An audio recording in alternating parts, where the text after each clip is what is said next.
We'll intervene whenever we decide it's in our national security interest to intervene. And if you don't like it, lump it. The problem with America is not that we go around marauding around the world imposing ourselves. The problem with America in the last 10, 15 years, since the end of the Cold War, really in the last 60 years, is that we've been too slow to get involved. I don't know how many Iraqi civilians were killed, but I can assure you that the number is the absolute minimal that it's possible in modern warfare. Every nation in every region now has a decision to make. Either you are with us or you are with the terrorists. You know, that land over there is yours. You'll go back to it one day because your fight will prevail and you'll have your homes and your mosques back again because your cause is right and God is on your side. Welcome to the darkened hour.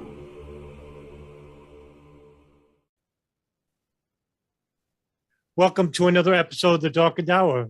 I'm your host, Adam Fitzgerald. And with me today, special co-host, Robbie Martin. Robbie's a longtime journalist and filmmaker. He writes for the magazine White Fungus and Oakland-based news website Media Roots, founded by his sister, Abby Martin, who he co-hosts a regular podcast with. He's behind the documentaries American Biscuit, American Anthrax, and A Very Heavy Agenda. Robbie has made appearances on Buzzsaw TV, KPFA's Project Censored, Russia Today, The Corporate Report, Behind the Headlines of Free Speech TV, Cindy Sheehan's Soapbox Radio, has been interviewed by the BBC, Neutral Magazine, and San Francisco Chronicle. Robbie, welcome. Thank you for coming on. Thanks for having me, Adam. I just realized, too, something. I forgot all those places I went on. One of them is kind of funny to me now because Sean Stone, Oliver Stone's son, was one of the hosts of Buzzsaw. And he's out there now, like hanging out with Rudy Giuliani and posting pictures on Instagram and smoking cigars with him and talking about how he's a great guy. So I just thought that kind of interesting to see how some of these sort of older school, deep politics, 9/11 people have kind of moved on to what they're doing now. You know, exactly. Well, let me ask you, what started you down the road of activism and the personal investment of U.S. foreign policy overall? I think it really probably started with 9/11, I think, because I happened to be, my girlfriend at the time was, she wasn't a U.S. citizen. She was, she had a student visa. She was a Japanese citizen. And I remember it was sort of like she shattered the default frame that I think that I would have had she not been there that morning on 9/11. She just happened to be staying at my house that morning. And she was only like, we would only see each other maybe like once every other week. So it just happened to be that day she was there. And I remember she was sobbing like after, the first tower was on fire or whatever. And I was sort of like trying to console her. And then I just started to talk to her. I was like, yeah, it's really sad. Like who knows how many people are dead.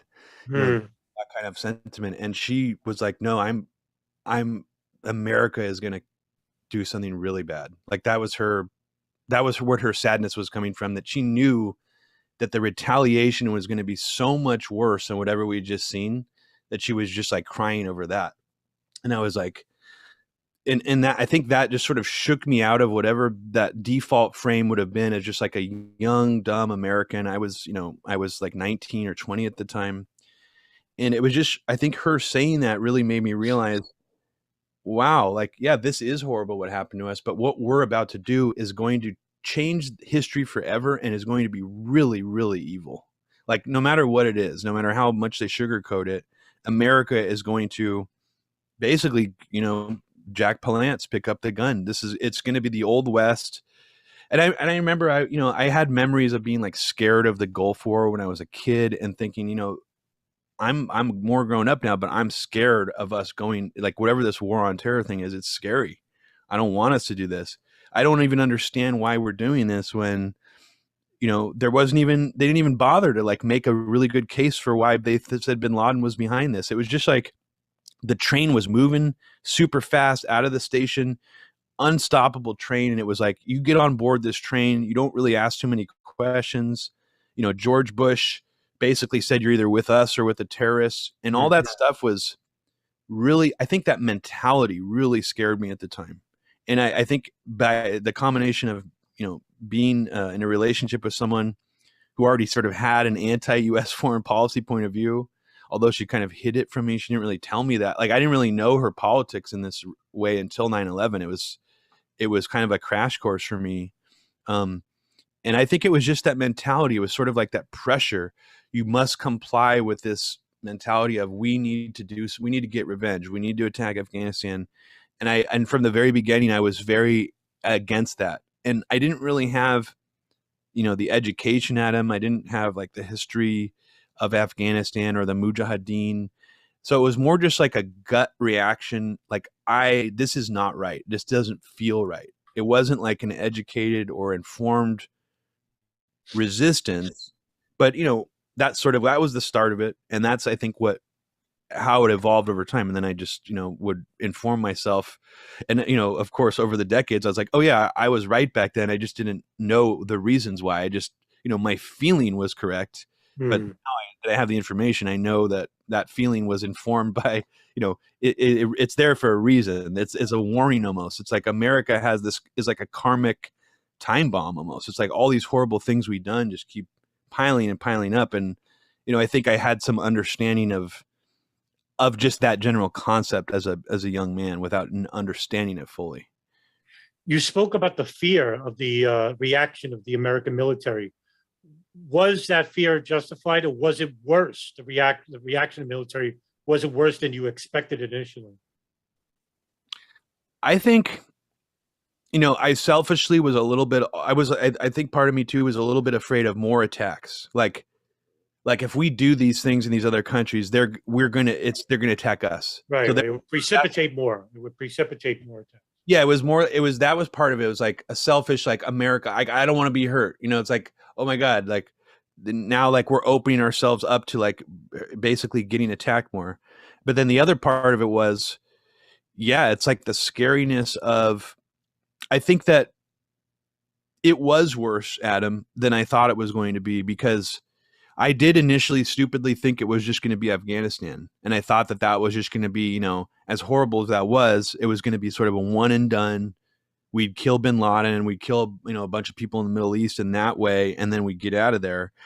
It was way worse than I imagined. I didn't have, that was one thing I think I was naive about, is I didn't realize sort of the imperial foresight and the how badly they wanted to lock in this, basically Middle East, imperial footprint. I didn't have that understanding. So it was worse and scarier. This will lead right into the questions I have for you now. In your film, A Heavy Very Agenda, you spoke at length about the neoconservative movement, and you spoke of focus on the Kagan family. And of course, he's the co-author of the Project for New American Century, Robert Kagan. What made you focus on Kagan specifically?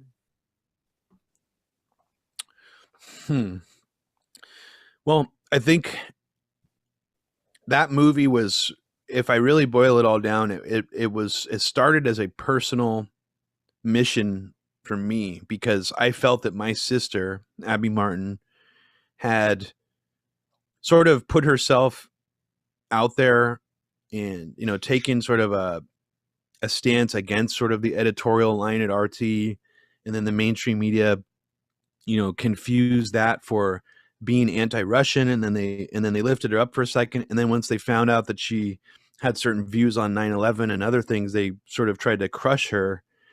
And one of the people who was leading that charge was this neoconservative guy he was writing for the Daily Beast at the time, named Jamie Kirchick. And when I realized what was happening, when I realized there was like basically a smear campaign that had been sort of put into motion to ruin my sister's reputation, it was really fascinating to me that the people leading the charge of it were like Project for the New American Century associated people.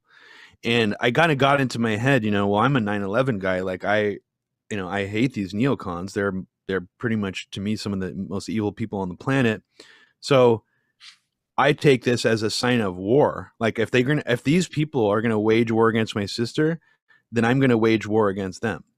And when I had that in my mind, I didn't really know what that meant at first. I thought I was just going to be like, I'm going to ruin Jamie Kirchick, or, you know, like as a kind of out of revenge. But what I found was I went back into, you know, I just started like watching old PNAC videos. And then I eventually discovered that PNAC had sort of rebranded, reopened as the Foreign Policy Initiative. So I was just literally staying up, you know, falling asleep to these 3-hour-long C-SPAN videos that to a normal person would probably be like an insane thing to do, to fall asleep to like neocons talking about, you know, whatever. But what happened, Adam, was eventually Robert Kagan came on one of those videos. And as I was falling asleep one night, I'm like, this sounds really different than other neocon. Like some of this almost sounds right. Like I'm almost agreeing with some of the things he's saying, but then like I'm realizing, oh no, but he's cleverly sort of nesting these talking points inside of a larger neocon frame, but he's doing it in a way that I could see how his rhetoric would be very enticing to a liberal or neoliberal person. And I remember being really struck by that.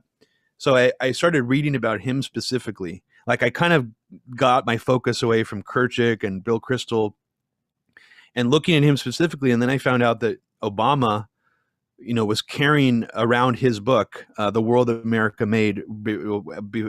I think it was like right before the inauguration. People had photographed Obama carrying around Robert Kagan's book. So I was like, wow, this is really interesting that this neocon sort of has any influence over Obama. I didn't realize this. I knew Obama was a hawk. I just didn't realize who, you know, necessarily was putting these ideas in his mind. And then I sort of, you know, started doing a little research on him, and I was like, wow, his whole family is plugged into this military industrial complex in really interesting, influential ways that I just had no idea about. I mean, his wife, Victoria Nuland, of course, NATO ambassador. She was the NATO ambassador when NATO basically expanded twofold in the 90s. I mean, most people don't even realize that we took in I think 7 NATO countries in the 1990s. I mean, after the Soviet Union fell, it's like, you know, the whole thing is just crazy when you really unpack it all. Fred Kagan, his brother, is the guy who, you know, came up with the Iraq War surge. He seems like some kind of autistic mathematician genius. He can read, write, and speak fluent Russian. He's an expert in Soviet military history. He probably knows more about Soviet military history than most Soviet military generals do. I mean, this is the kind of weird people they are. And the father of this family, Donald Kagan, is one of the most influential war historians in the United States and in the West. So he's sort of Peloponnesian War, Greek history, ancient war history teachings have sort of shaped the fundamental understanding of warfare in a large way. Even military strategists look back to his writings on the Peloponnesian War as this sort of, you know, teachable moment. And his philosophy, you know, Donald Kagan, the patriarch of the family, his philosophy is war has happened all throughout society. It's always happening. It never stops. So to think that we can stop war is just some naive pipe dream. Like it's always like that is the normal state of the world. So you're basically just a dumbass for thinking you're going to stop wars. You know, so war basically his message is that that's normal and that's essentially fine because that's the way the world is. So I think altogether, and of course, I need to mention one more person, Kimberly Kagan. She runs what arguably is the most influential, singularly focused war think tank out of DC called the Institute for the Study of War. So when you combine this whole family together, they have an enormous influence over the way that people in DC think about foreign policy, and they're almost completely obscure. And so that's, you know, that wasn't my initial reason for going after Robert Kagan, but in the end, it feels like it was the right thing to do because, I mean, you know, exposing someone who has that much influence, I think, is important because no one previously really knew anything about him, and I think it sort of and then pulling out that stuff about his father and brother saying they wanted to invade Palestine as a response to 9/11. I mean, that I was, you know, pleased that I was able to find that at the very least, like going after him, because I don't think that would have been, you know, discovered otherwise. I mean, maybe someone else would have found that, but I'll give myself credit for finding that. It's interesting enough because Robert Kagan, his ideology about foreign policy vastly differed even from Colin Powell. For example, in 2000, Robert Kagan sought to explain core differences between the positions of the neoconservatives and those of Colin Powell, in which Kagan said, the problem with Powell is his political and strategic judgment. He doesn't believe the United States should enter conflicts without strong public support, but he also doesn't believe that the public will support anything. That kind of iron logic rules out almost every conceivable post-Cold War intervention. What are your thoughts about what he said? I mean, it's amazing because, I mean, he's a good rhetorician or whatever you want to call it. I mean, like it sounds right in a way. Like, oh yeah, like Colin Powell, like what's he thinking? He's great. I mean, it's weird because he actually had a similar conversation with me in person. I secretly recorded Robert Kagan and I asked him, why do you think Obama is dragging his feet on sending the $300 million to Ukraine for offensive weapons? I thought this was something that he was supposed to do. And Robert Kagan's like, well, he told me personally he didn't want nuclear war with Russia. And well, if that's your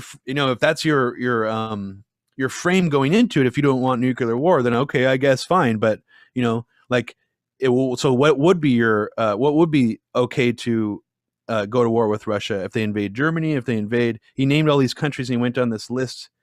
And it reminds me of what he says about Colin Powell, because it's like he's very into this idea of like, yeah, the U.S. should be able to wage a war whenever it wants, regardless of popular support. And that whole concept is fascinating because it's like, on one hand, I could see that being a really enticing point of view to any military general. It's like, well, yeah, like that America needs to do what it needs to do, regardless of what these idiot, people in the public think we should do. They have no idea what's, they don't have the intelligence we have. They don't have the satellite images we have. So it's an enticing view to sort of get them to believe in. But then it also implies that, I think it's sort of blanketly implying that anybody who has a more conservative view of, being careful about doing this is basically a pussy. It's almost kind of what he's saying. And I think maybe I'm wrong interpreting it that way, but I think that's really the subtext of what he's saying. I mean, is like, it's kind of, it's kind of a wimp. We're America. We do what we want when we need to do it. And that's the way we need to do it, essentially. I mean, I don't know if that's your take on it, but no, I agree with this, because that's the neoconservative mindset, is to be aggressive. And that leads perfectly to the next question about during the Reagan era, we saw the Leo Strauss neonate Paul Wolfowitz and others like Dick Cheney, Donald Rumsfeld, Richard Perle start to turn from the Cold War to the Middle East. Was the Afghan-Soviet War the turning point towards a more concentrated effort in controlling the Middle East by using radical fundamentalism as the pretext to destabilizing the region? Yeah, I mean, it could be. I think I probably need to. I mean, I could definitely be better educated on 80s Reagan foreign policy excursions, but it definitely seems like that was the era in general in which that became sort of the modus operandi of what we were doing.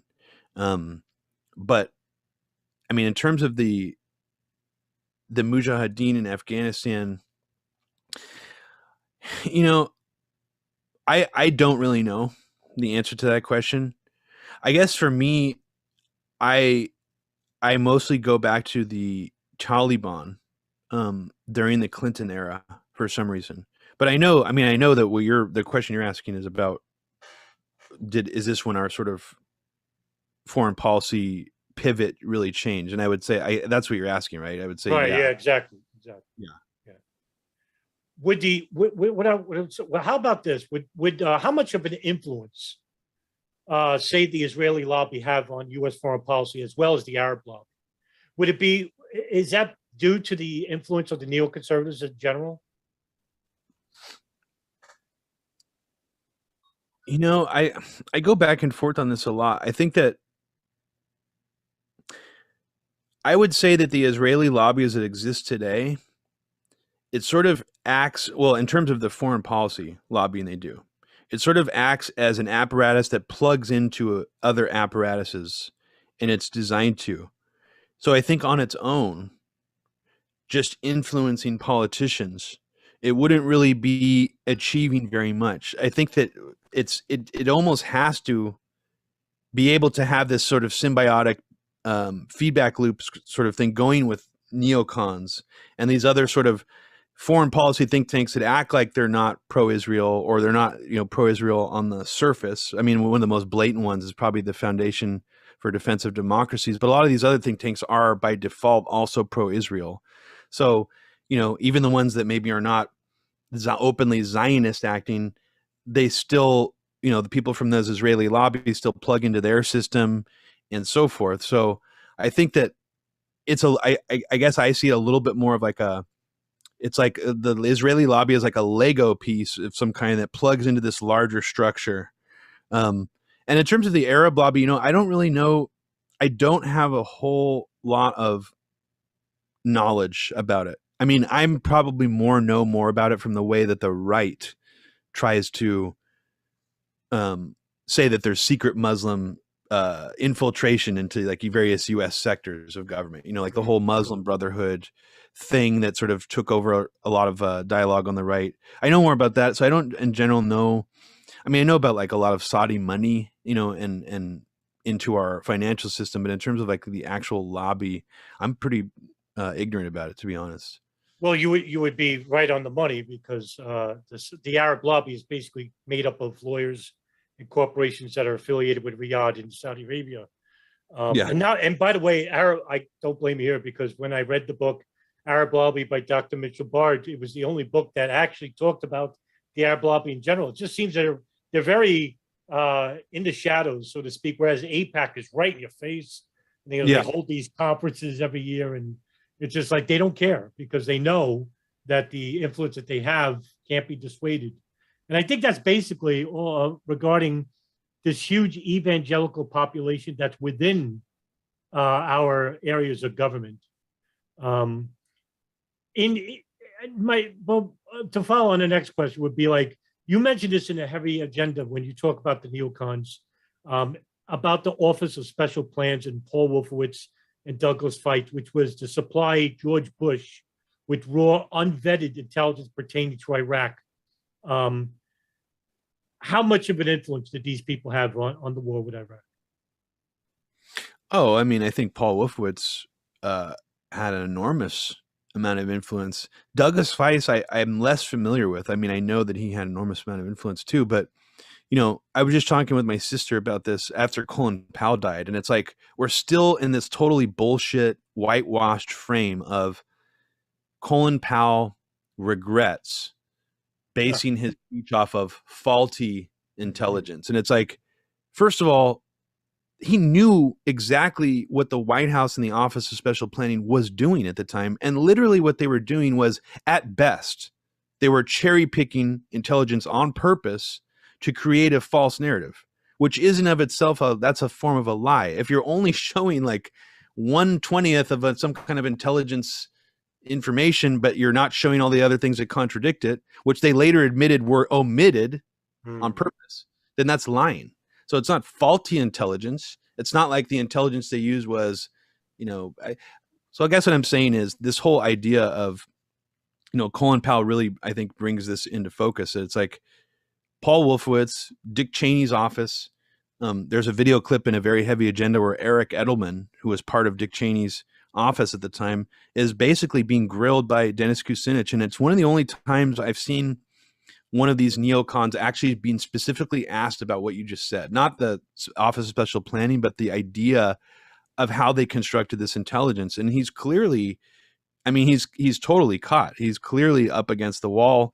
He knows that they lied, and he essentially admits that they were shown things that contradicted, the intelligence about Iraq having WMDs, but they didn't show that. So in essence, that is lying. And yeah, Paul Wolfowitz, Paul Wolfowitz actually, and I know you wanted to get into this subject, not maybe right away, but Paul Wolfowitz, one of the specific things he did in the Bush administration that I don't think any other Bush official did, at least on record, is he actually hired old CIA director James Woolsey to come in as a consultant, and to actually, he gave him a budget to do his own investigation, and that's what he calls it, an investigation. I think it was more of a propaganda campaign to create a three-way connection between 9/11, Iraq, and the Anthrax attacks.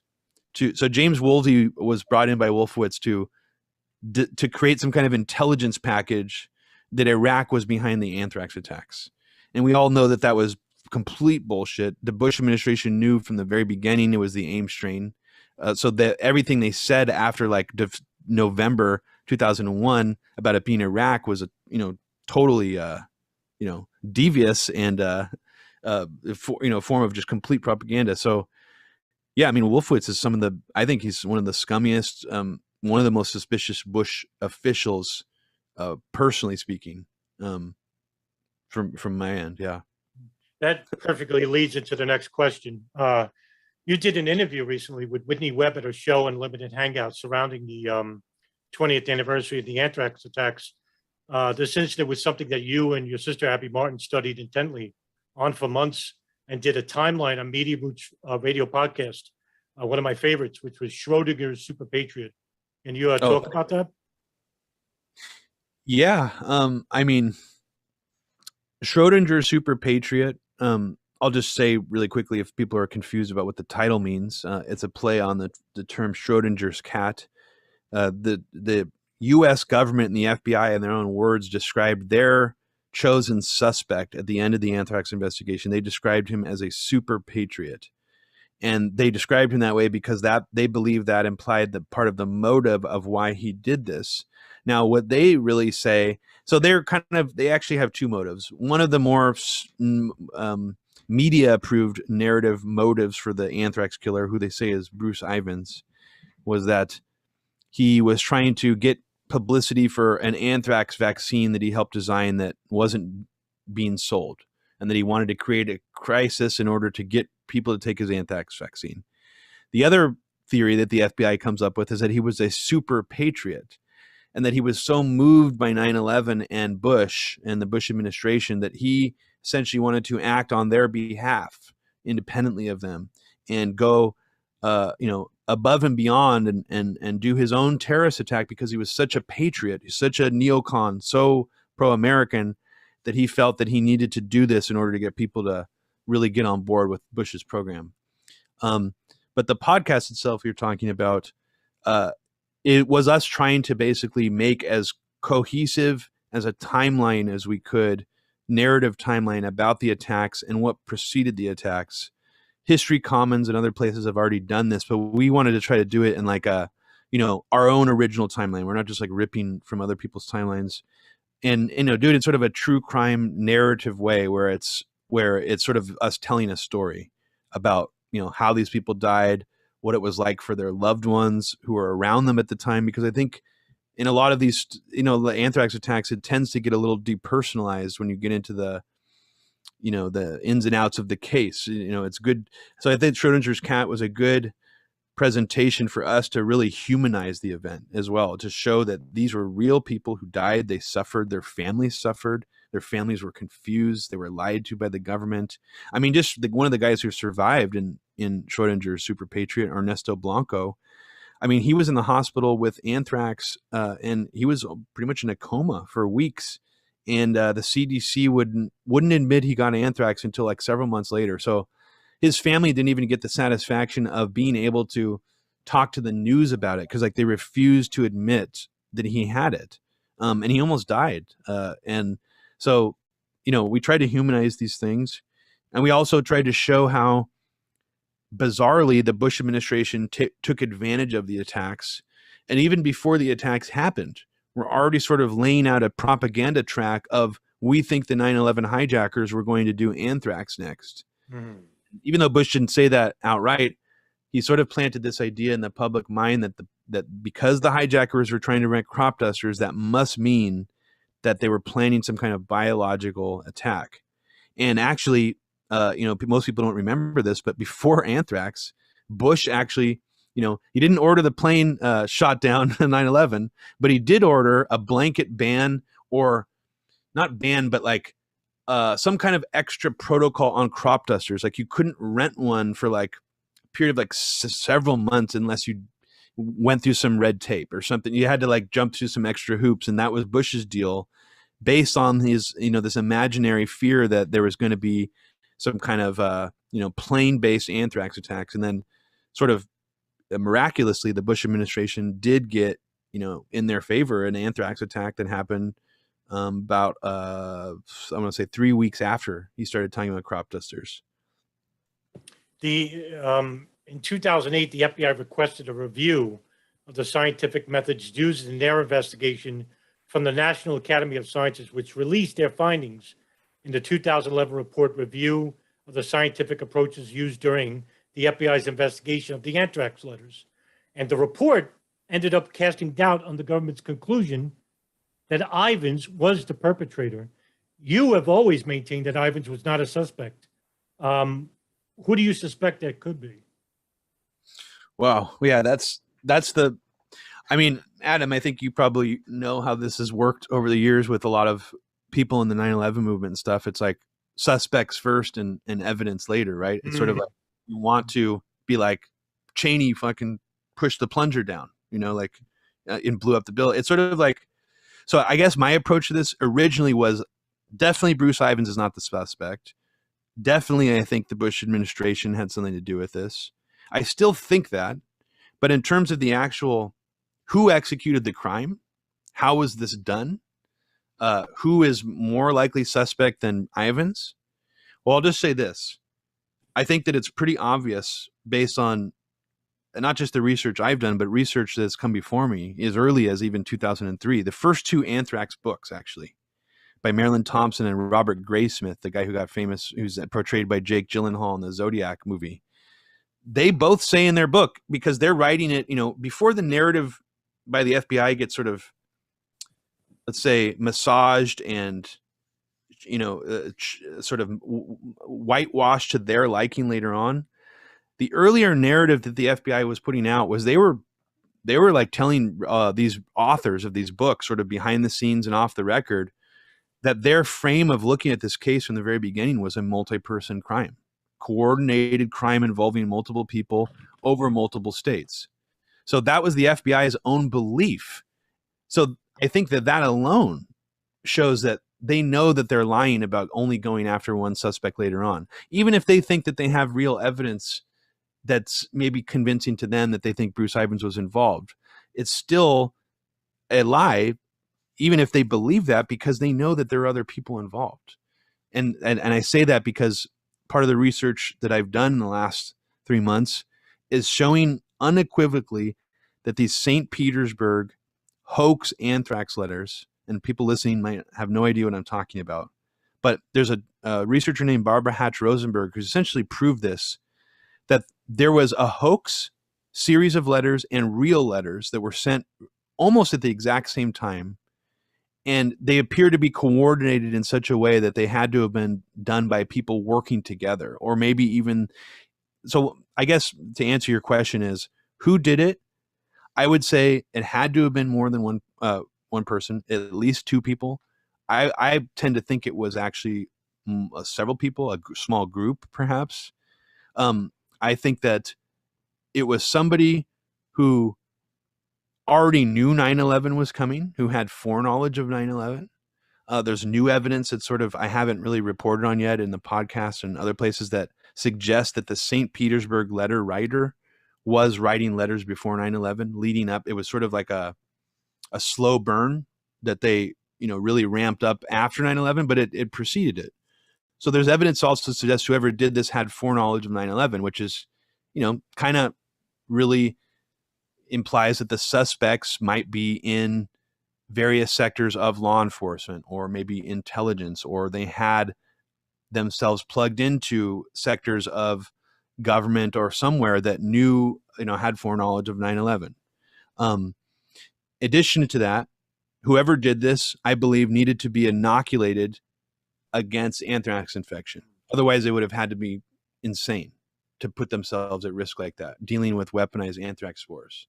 Now, what comes to mind for me, and I've argued with Whitney about this, she doesn't see the theory She doesn't see this theory as valid as I do.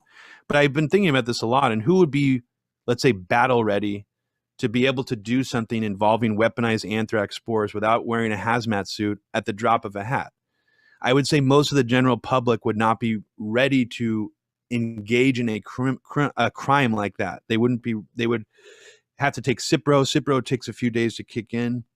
So I've been thinking lately, and this is a theory that only recently I've come up with, is that perhaps whoever did this was already vaccinated against anthrax.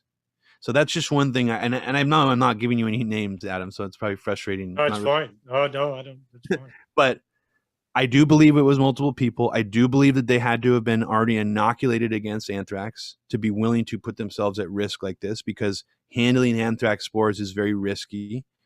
And I do believe that, it's possible that even people who did this might not have even realized they were engaging in a murder. And I know that that's going to sound a little wacky because, maybe people associate the sort of drill versus real concept with Alex Jones. But I guess, Adam, it's not that out of the realm of possibility to me that a group of younger soldiers, could have been convinced that this was some kind of anti-terror drill of some kind. And I don't know. That's a complete speculative theory I'm throwing out there.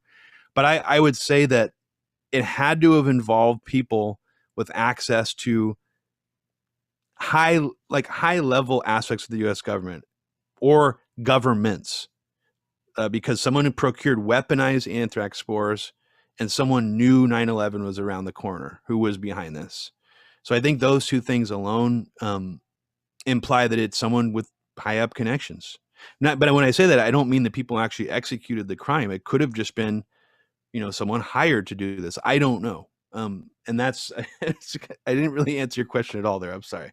Absolutely not. No, I mean, I don't want, the one thing I'm very careful of is to disseminate what is true and what is not. And that's the whole basis of the podcast, is to disseminate what is true and what is not, because I think we both are well known through our experience with the truth movement that there is an enormous saturation of disinformation where they use speculation as a form of evidence. Yeah. Or they mix together and you can't distinguish. It's not clear where it's, where that line is. Correct. You bring up an interesting topic, however, in the response was about the hoax letters.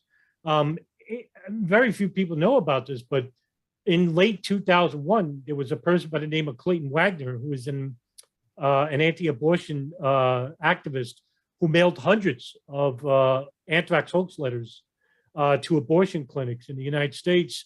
And then you had this is what you covered in the film, about the hoax letters that were sent to, of all people, Judith Miller of the New York Times in October of 2001. Can you talk about that a little bit? Well, I want to go back to that abortion thing really quick, because that's a really interesting part of this that I haven't covered. It does seem like that's the guy who did it, like Clayton Wagner. Yeah. But the other part, I don't know if you read it, how much you read about that, Adam, but it's interesting because if he's behind that, it seems like he was able to he somehow got a hold of Planned Parenthood's like FedEx account number or something, and like managed to send.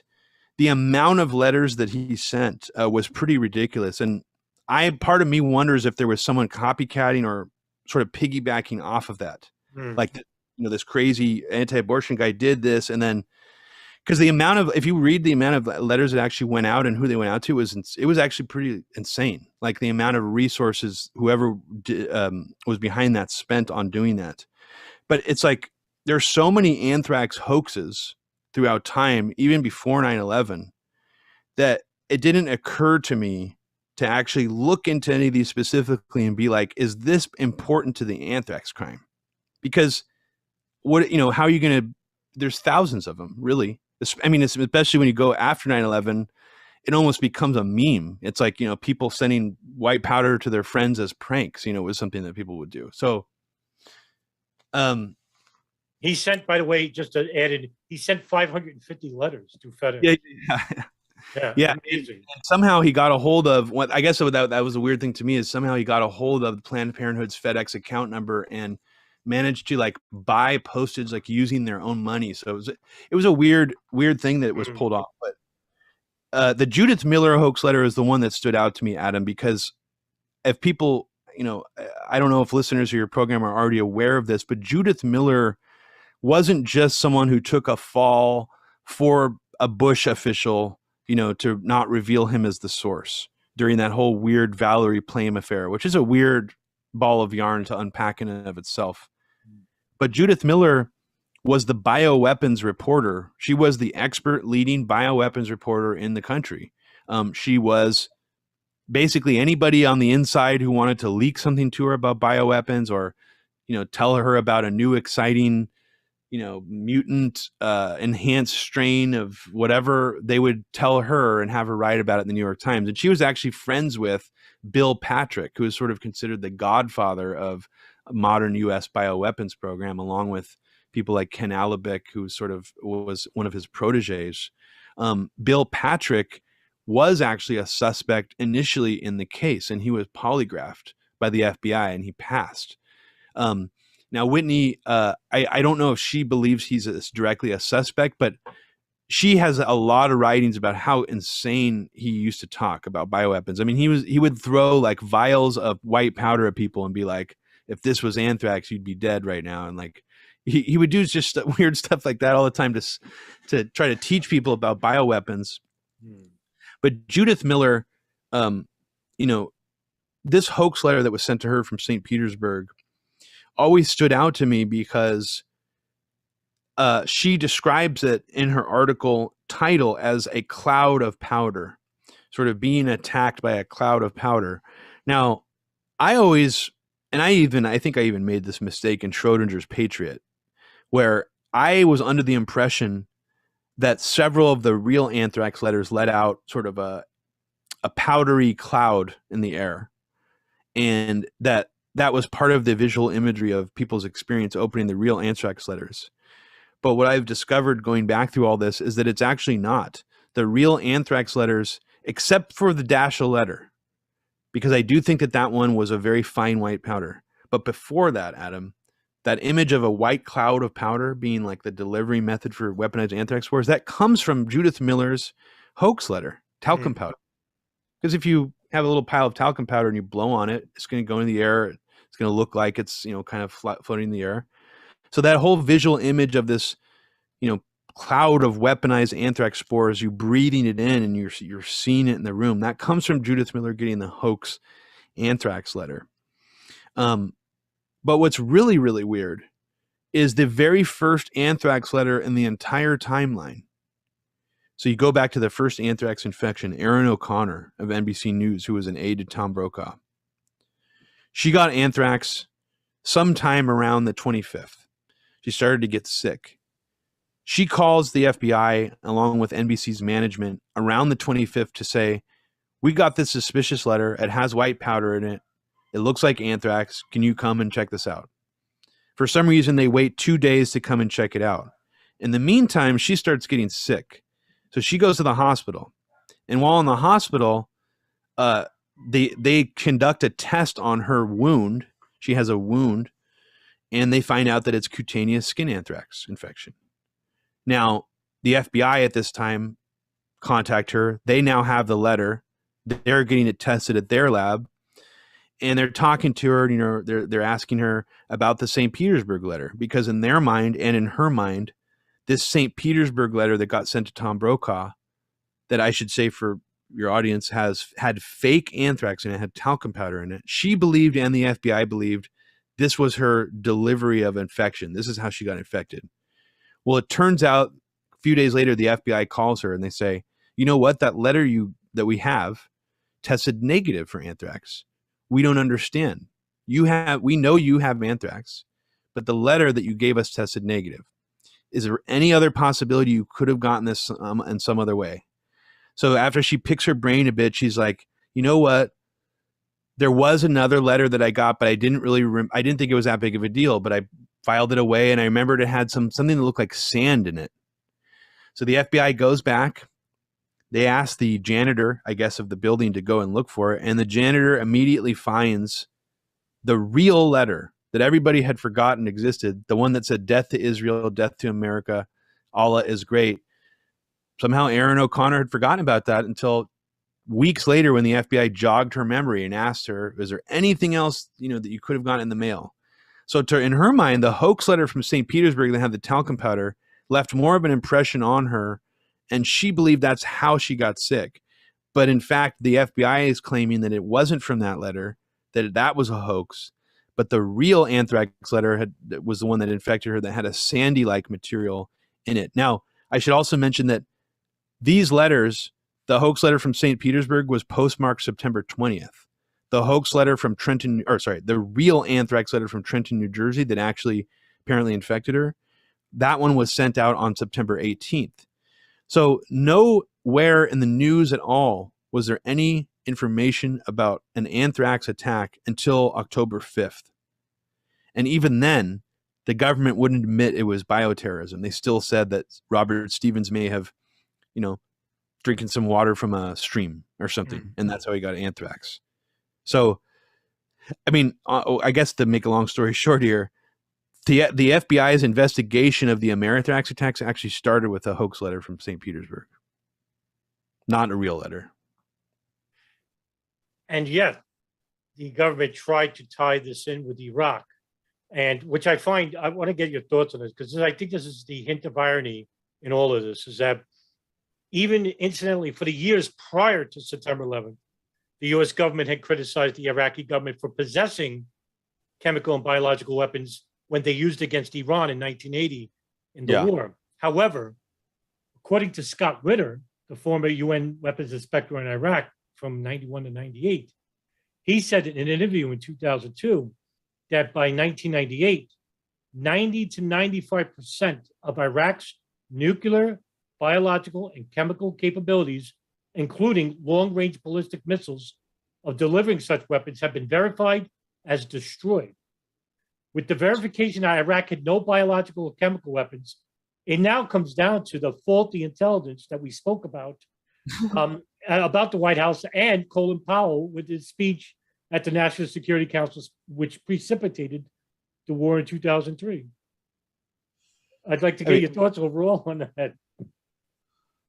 It's remarkable, Adam, because when you really look at this timeline, it's hard to make sense of it, because, if you learn that the anthrax was such a pivotal, or was used as such a strong talking point to get us into Iraq, and you think to yourself, okay, well, what is Robbie really saying here? He's saying that they use the anthrax attacks, letter attacks, to create all this hysteria and fear, and then use it as a ramp to get us into Iraq. But, well, Robbie's wrong, because they were already going after Stephen Hadfield in 2003 before April. They had already, the FBI already put out a profile as early as 2002 saying, we think it's basically like a Unabomber style dude. So here you have the FBI, kind of quietly, but, still a little bit publicly saying they thought it was an inside job. And they thought it was someone with access to U.S. bioweapons. But then you have this other track going in the media that's actually getting more attention, that's alluding that it's Iraq possibly. And you have people like John McCain going on David Letterman, which is crazy, really, that he said that he thinks the next stage is Iraq, and that Saddam sent there's good information out there that Saddam sent the anthrax. And David Letterman's like, oh, really? He's like taking it all seriously. And then you have, and this is what I think is actually really clever of the Bush administration, Adam. And I think this is where people's historical lens of Bush is distorted based on something that kind of they wanted you to think at the time, which is that they were idiots, that Bush was an idiot, that they were incompetent. They were so dumb they couldn't even think to plant WMDs in Iraq so that they could be like, you know what? Look, we were right. They did find WMDs. There's all these sort of narratives out there that they were just dumb and incompetent, and daddy made him go to war and all this stuff. It's like, here's the reality of the WMD thing. They didn't give a shit if we found WMDs or not there, because they knew it was just a reason to get us to go over there. They didn't care. They knew that once we were there, what were people going to say? Oh, you didn't find WMDs, now you have to leave? No, they didn't care at all. So that's the reality of the WMDs thing. And not to mention that WMDs was always a metonym code for anthrax from the very beginning of when they used it.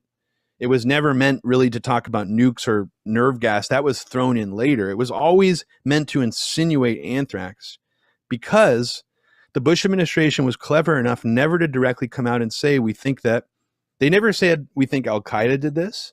They never came out and said, we think Saddam might be behind this. They left it open-ended on purpose. Like Bush said, this is terrorism. Al-Qaeda is a terrorist organization, and I wouldn't put anything past them. Dick Cheney would come out and make certain statements like that where can't rule out that this is Al-Qaeda. They never were dumb enough to say on record that they thought it was Saddam. But what they did was they actually had all their sort of neoconservative allies outside of the administration do that for them in the press. And they did it extremely well. I mean, they started right after the anthrax attacks, all the way until the Iraq War and even after. Even though the FBI was already looking at a lone scientist in the US, even though the FBI already established it was aim strain, even though everybody in the Bush administration obviously knew all these things because they had been briefed by the FBI, it didn't matter.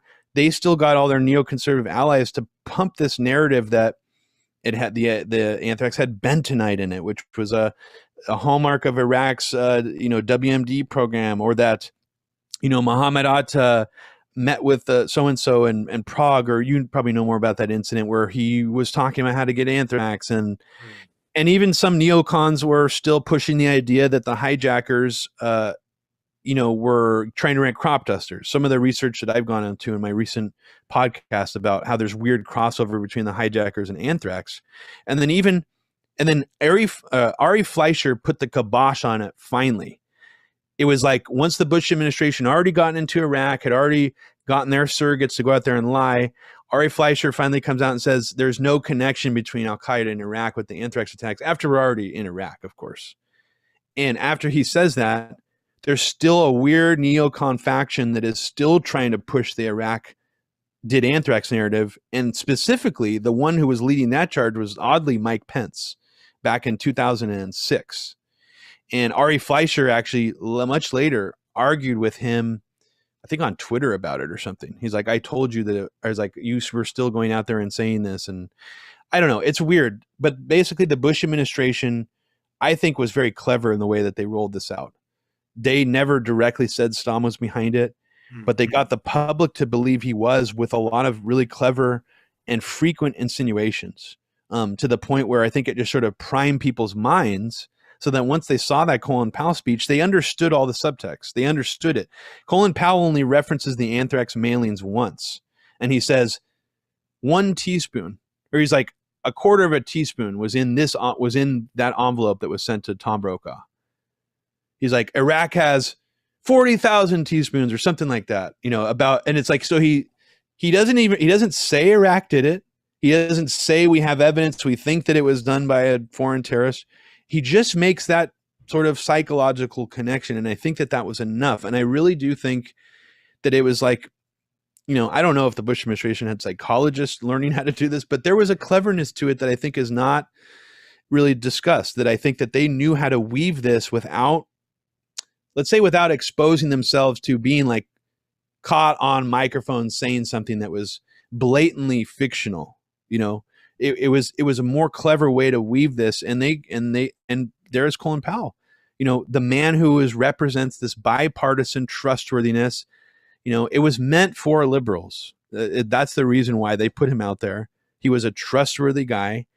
And and then also, Adam, Wilkerson helped him write that speech. And I'm still annoyed that he hasn't answered for that either. And when Abby asked him about it, he acted like just kind of, he had no idea what she was talking about. And to me, that's one of the greatest crimes of the Bush administration, is that they used the anthrax attacks to whip people up into hysteria and still sort of insinuated that it was a foreign attack until it was no longer convenient to do so. And then they just sort of, forget about that narrative. Like, what's Bruce Ivans? Here we're in Iraq. Like, we're already, we're here. So that's kind of what they did with it.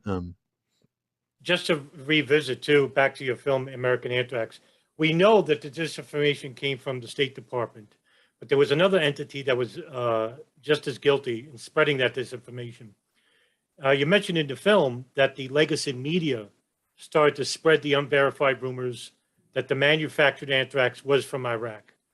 Yeah. However, in late October, ABC's Brian Ross said that despite continued White House denials, 4 placed in separate sources told ABC News that initial tests on the anthrax by the U.S. Army at Fort Detrick have detected trace amounts of the chemical additives bentonite and silica, the same anthrax type sent to Daschle and Leahy, who you mentioned, who ironically just moved the force to vote on Senate regarding the Iraq war measure on the House in 2002. Now, 2 questions here for you.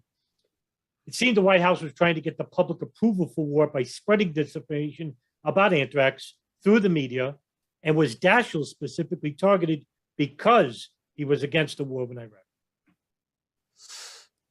Good questions. I mean, as you're saying that, Adam, I think that the Bush administration was, like, again, I think they were a little more clever than people give them credit for.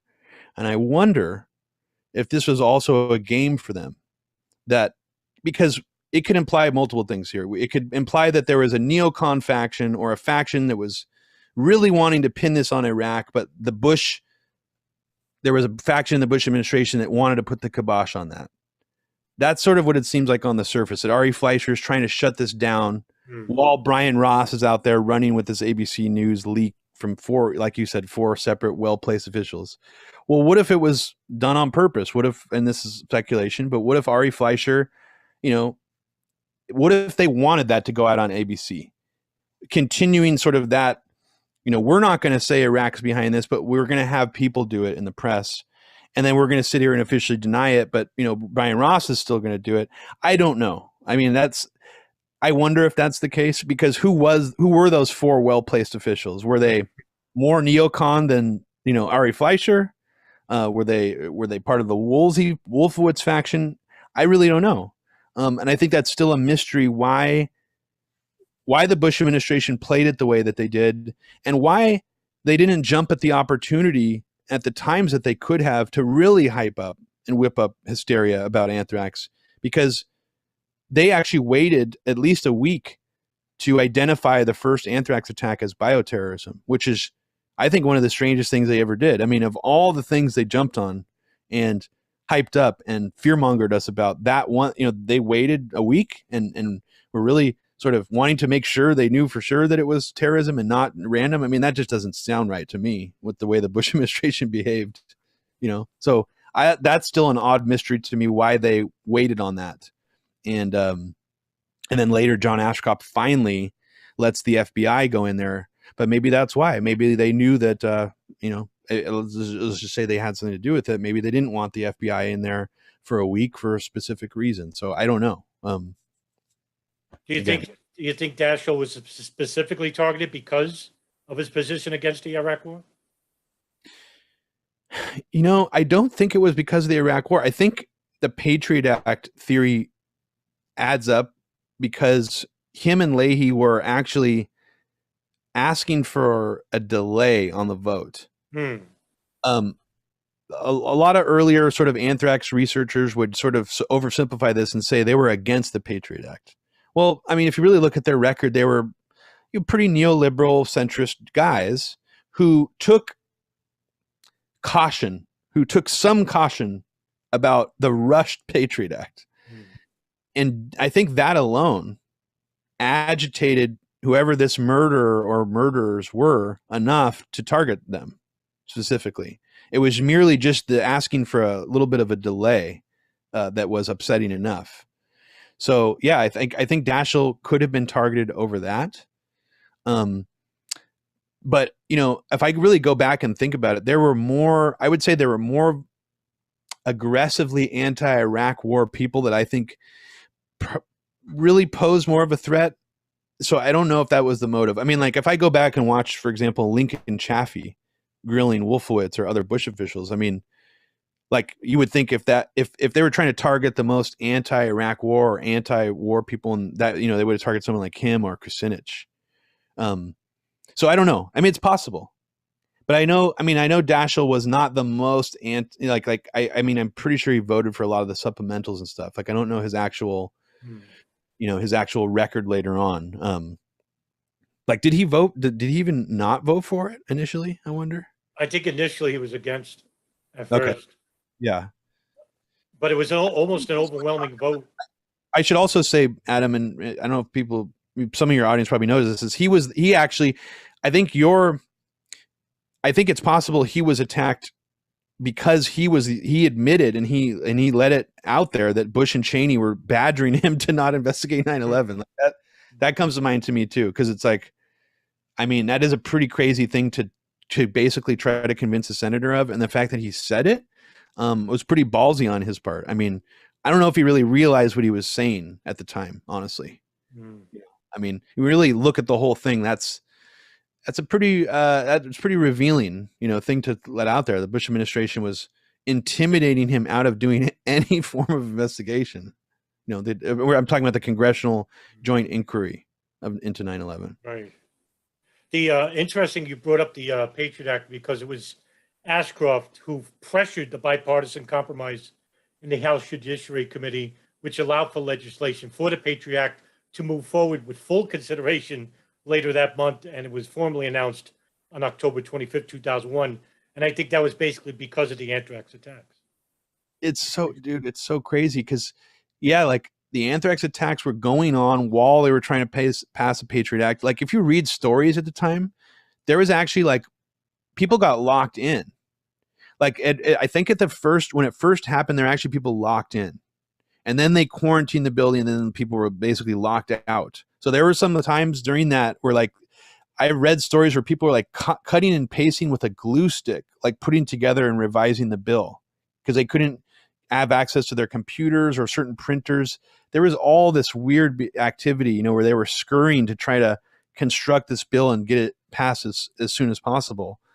And then I guess what I was trying to say is also the Afghanistan war was also like launching at the same time. So imagine the flurry of media coverage and how much that also sort of buried the Anthrax attacks. It's like, it's actually hard to find people really focusing on the Anthrax attacks like they should have been because of the amount of activity simply happening at that time. I mean, the Afghanistan war took up an enormous amount of media coverage. They had the graphics and the spinning flags and everything. It was a full on like CGI, show in a way at the time.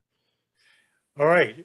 We're switching gears. In January of 2001, the security branch of the U.S. Drug Enforcement Agency began to receive a number of peculiar reports from DEA officers across the country.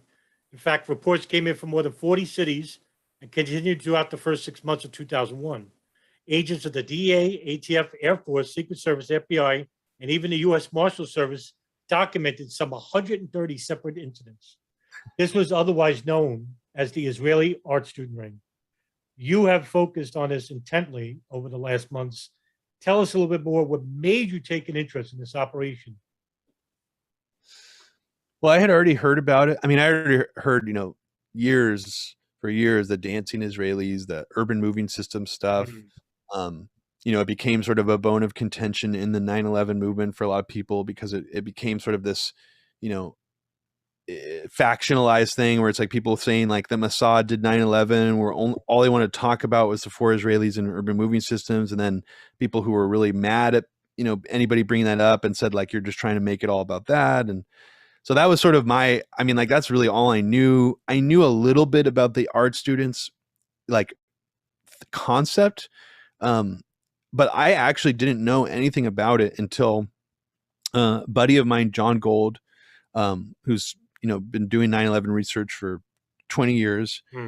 He had a comment on his Facebook page by a guy, and I recognized the guy's name. It was Emmanuel Spherios, and I recognized him from the psychedelic drug community, which I was already familiar with from my early college days.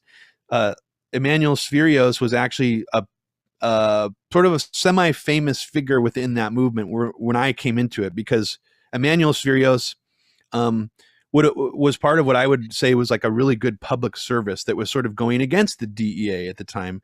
The DEA and the government's attitude was we basically turn any drug user into a criminal. That's still their attitude. If you use drugs, illegal drugs, you are a criminal.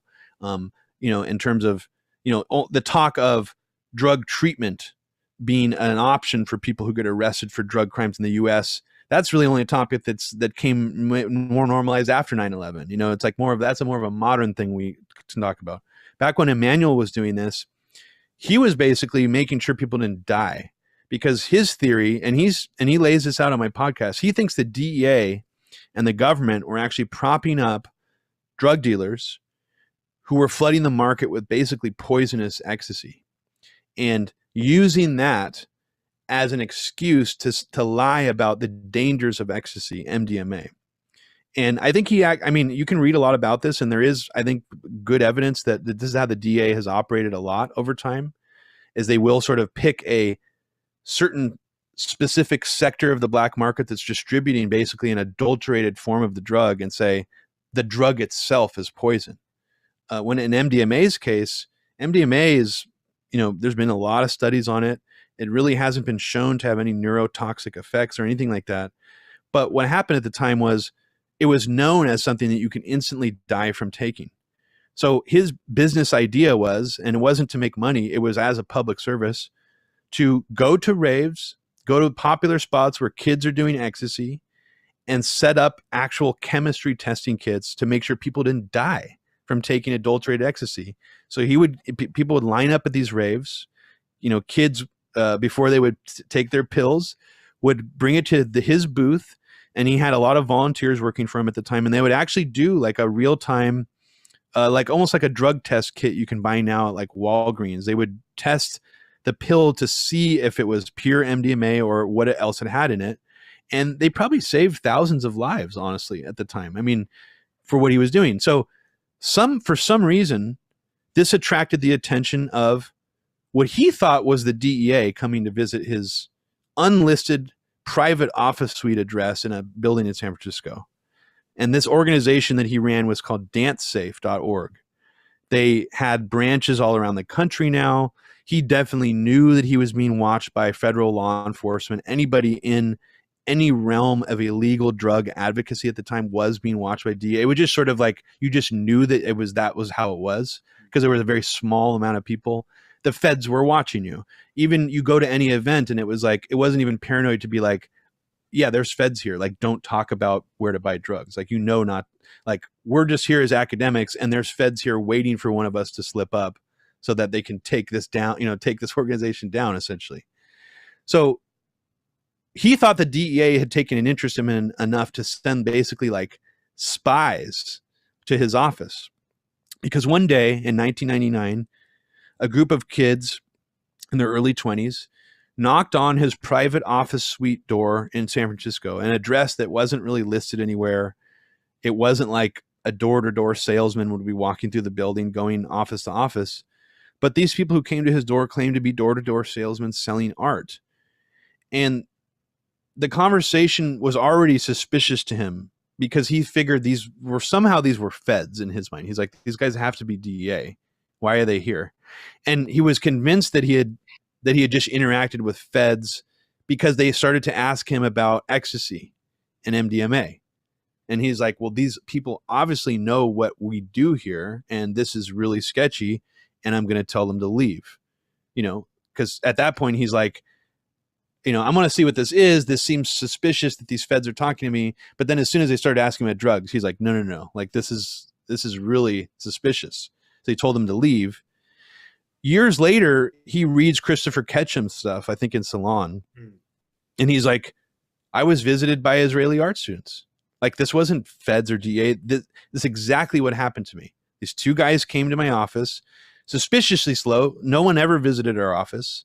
Unsolicited, door-to-door salesmen. And they said they were from the University of, I don't know, what's the university they used to say they were from? Starts with a K, I think. I forget. The imaginary art university. He remembered the name. He even remembered the portfolios they carried around. And he remembers them being like a pair, which is often, for some reason, they would often come in pairs. And, he read about all this in Christopher Ketchum's article about the Israeli art students. And he was like, I was visited by the goddamn Israeli art students. So it wasn't American feds that visited me. It was like Israeli spies. And that just threw him for a loop because he was trying to figure out what that meant, why Israeli spies would have visited him, because, it already doesn't make very much sense when you look at the DEA report, because it's like they visited DEA officials, they visited DEA officials' homes, they visited DEA chemists' homes, like lab technicians at the DEA. They would like go find out like where they lived and go visit them at their home. So to him, he's like, well, it must have had something to do with drugs, because, you know, if they're going to visit DEA, they're coming to visit me. Maybe there's something here where he was thinking the Israeli intelligence was plugged into the American black market of the E-trade here. And there's some evidence to suggest with Amdocs, especially, that probably was happening on some level. But it's like, it's obviously like a tiny slice of what was actually happening. It's like a tip of the iceberg, I guess I would say, of what that actually was. Because, I mean, frankly, Adam, I really don't know what it was other than a distraction of some kind. I mean, that's, you know, it seemed like probably the best explanation. But again, it's a convoluted mystery to me still, but it obviously relates to things like the E-trade, 9/11 even. I mean, even just from my map, putting together this map research project, you know, in the DEA memo, they talk about these Israeli art students being really close to and trying to track down chemists who work for the DEA. Well, it seems like some of these Israeli art students were also really close to Battelle, which is a U.S. government contractor that deals in biological materials and does a lot of chemistry. So I don't know. I mean, I don't know why they were there. I'm sure you have some theories. But in Florida specifically, Adam, it does seem like they were there shadowing 9/11 hijackers at times. And that's pretty hard that theory, I think, is pretty hard to dispute. The timeline is very close. The geographical locations are very close. And even the apparatus of how these Israeli art students group supposedly worked, where they had a cell ringleader and underlings working under them. Well, same kind of thing with the hijacker. The leader, you know, apparently Muhammad Atta was the leader. He had some of his underlings living in an apartment complex next to a team leader of Israeli art students and his underlings. So it's just kind of strange how all those things sort of line up together. You know, what does it mean? Why would they have been tracking the 9/11 hijackers? I couldn't tell you, but it seems like that's what they were doing. Or I don't know. Did they actually interact with them at a certain point? We don't have any proof of that, but it's possible. You know, I really don't know though. Yeah, there seems to be too many coincidences regarding this, and this is something that's also mentioned in a document I think I shared with you a while back called the Gerald Shea memo. Yeah. Where the retired lawyer out of Chicago actually did an independent investigation regarding the Israeli art students and moving front companies. And incidentally enough, you saw connections. And he laid it out with names and that was coming from the arrest reports of the local police, where you saw a number of these art student individuals living precariously close to where Muhammad Atta, Marwan al-Shehi, and even where Ziad Jarrah lived. And Jarrah lived separately from Atta and Shehi. It just seemed, for me, it's just like, you can't, and I'm like you, where you can't make that connection that they were there for them, but when there was smoke, there's fire. And I'm like, it's too close to home for me to say that this is all just a coincidence, because it's not only in Florida, but it's also in New Jersey and it's also in New York. And well, later I found out that some of them even lived near Khalid Ahmadar and Nawaf al-Hazmi out west. And really, it just, when you really think about it, it's just like, I hate to sound like a broker. I'm like you, where I can't make that solid connection that they knew, but they were there at the right times, wherever they were, and just too close. That's what I think anyway. No, I mean, I think it's also good to look at this from the angle of whoever these art students were, they were given almost no cover story that could hold up under screen. And that to me is really odd, because if we're looking at this as, was this a distraction or meant to waste resources? Then, you know, you kind of have to wonder, like, why didn't they have better cover stories? Were they meant to just get blown immediately and then, you know, waste resources of the DEA? It's very confusing. And I also am curious too, like, why I guess I would like to see pictures of all these people. Did any of them, let's just throw out a completely wacky theory. Did any of them look anything like any of the hijackers? Let's just say. I mean, is that possible that maybe any of these arts institutes in Florida look kind of like one of the hijackers? I don't know. I don't know what that would mean if they did, but I just think it's curious that we don't have pictures of any of these people. Maybe they're out there, but there was another really crazy document that I didn't realize existed until like 4 months ago called the Fin List.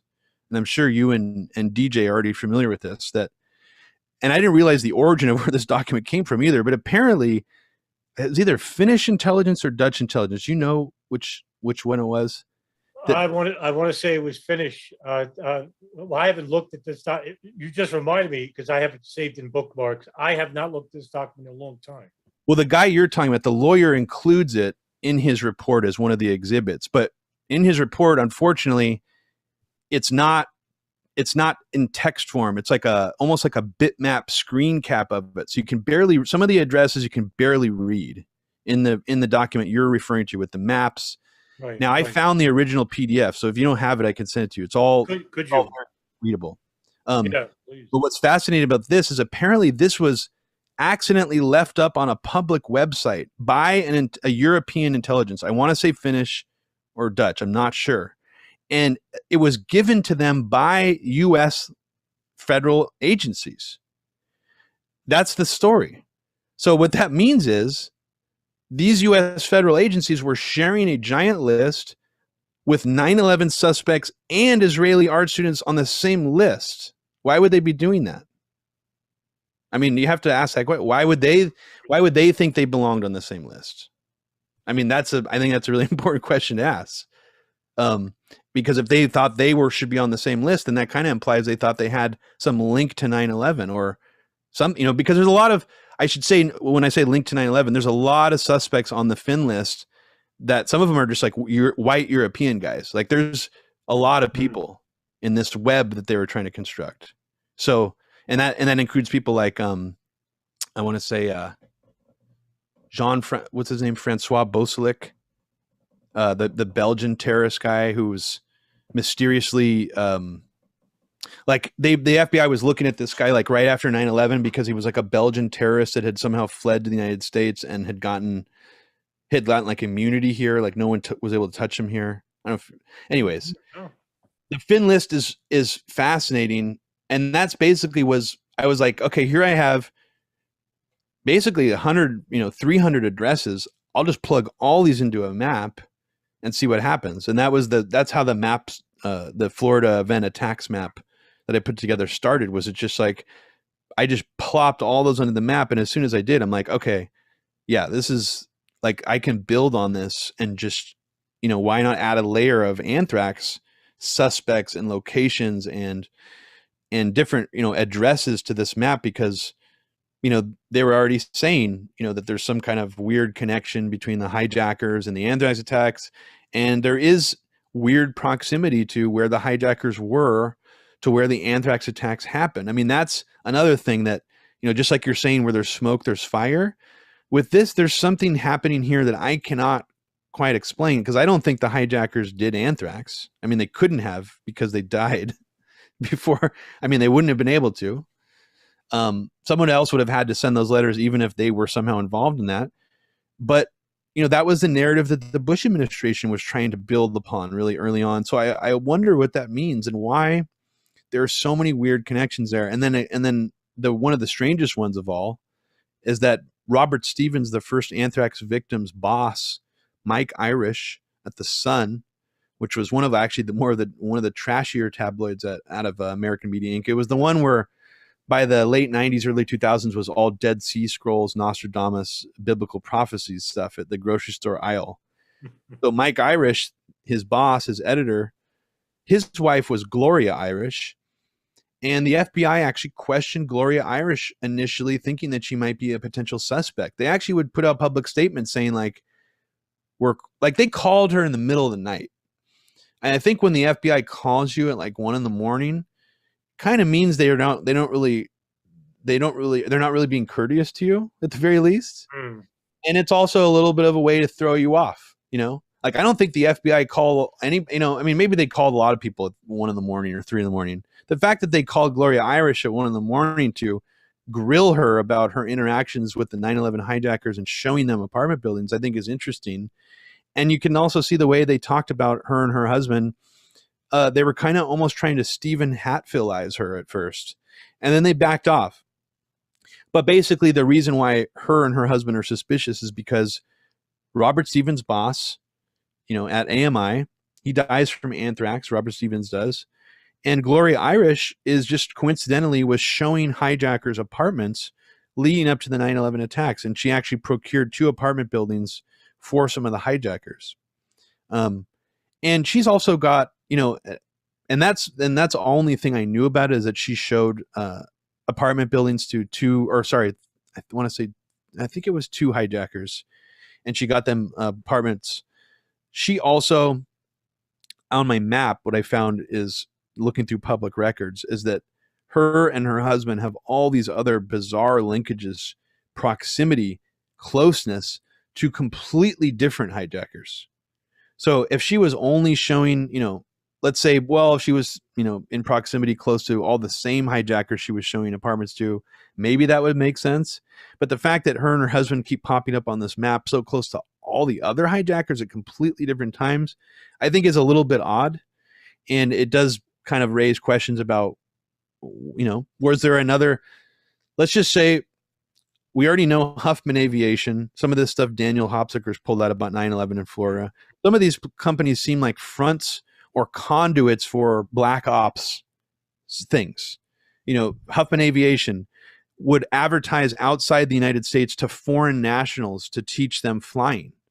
And when these foreign nationals would come to Huffman Aviation to take flying lessons, they would then say, we can also get you an apartment. We have like 5 people in the area that, can get you an apartment. So it's like this little network of people. Was this perhaps some kind of conduit for black ops? This whole thing, I don't know. Was Gloria Irish, an actual conduit for something like that? I don't know either. But again, where there's smoke, there's fire.